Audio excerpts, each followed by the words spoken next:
শ্ৰীমন্ত শংকৰে পাৰ ভাঙি দিলে বহে ব্ৰহ্মাণ্ডক ভেদি।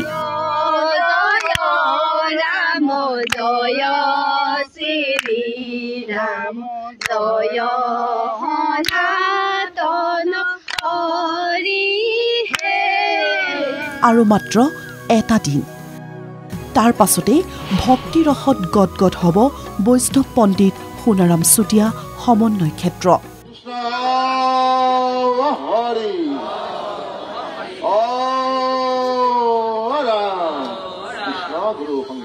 লক্ষ লক্ষ ভকত বৈষ্ণৱক আদৰিবলৈ সাজু শ্ৰীমন্ত শংকৰদেৱ সংঘ।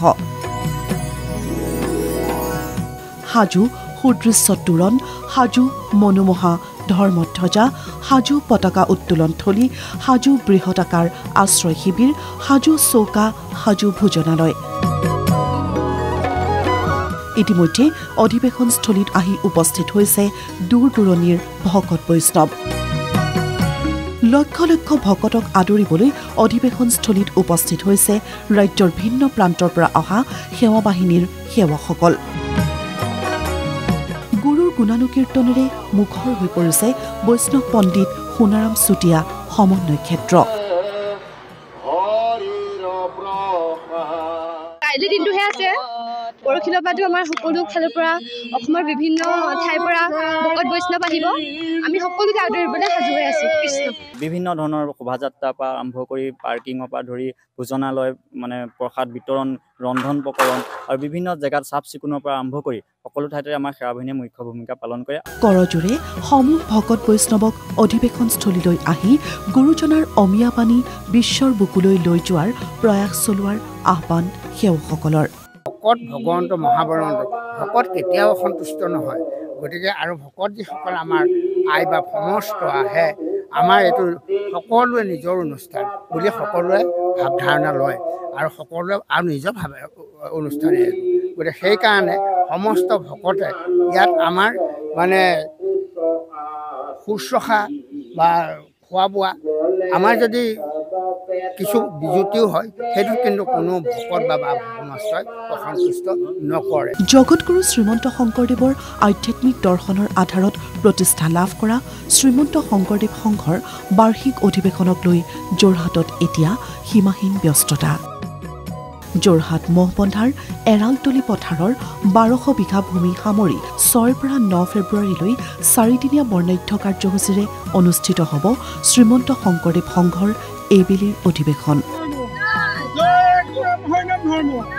মুঠ 3,50 লাখ টকা ব্যয় সাপেক্ষে আয়োজিত শ্ৰীমন্ত শংকৰদেৱ সংঘৰ যোৰহাটৰ অধিৱেশন ভাগি সাফল্যমণ্ডিত কৰিবলৈ দিন ৰাতি একাকাৰ কৰি হাত উজান দিছে সকলো ভকত বৈষ্ণৱে।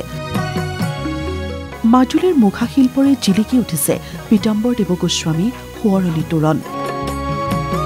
জিলিকি উঠিছে অসমৰ বাৰে ৰহণীয়া লোককৃষ্টি সংস্কৃতি।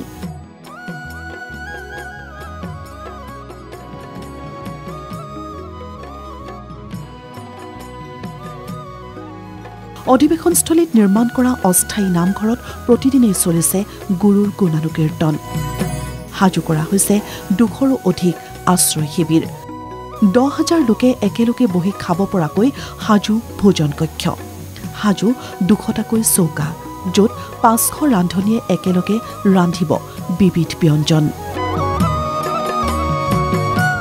প্ৰায় 800খন বিপণীৰে অধিৱেশনৰ বাকৰিত আয়োজন গ্ৰন্থমেলা আৰু প্ৰদৰ্শনী, য'ত প্ৰদৰ্শিত হ'ব বিভিন্ন থলুৱা সামগ্ৰী, বাদ্য, সাজপাৰ।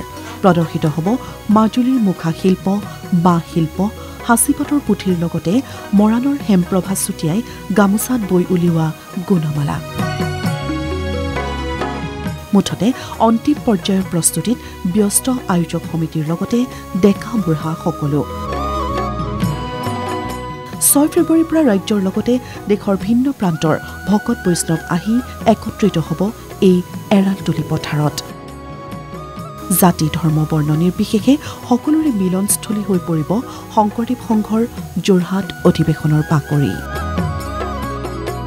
দেৰগাঁৱৰ পৰা পলাশজ্যোতি বৰা আৰু টিয়কৰ পৰা প্ৰাঞ্জল প্ৰতিম বৰুৱাৰ ৰিপৰ্ট NKTV+।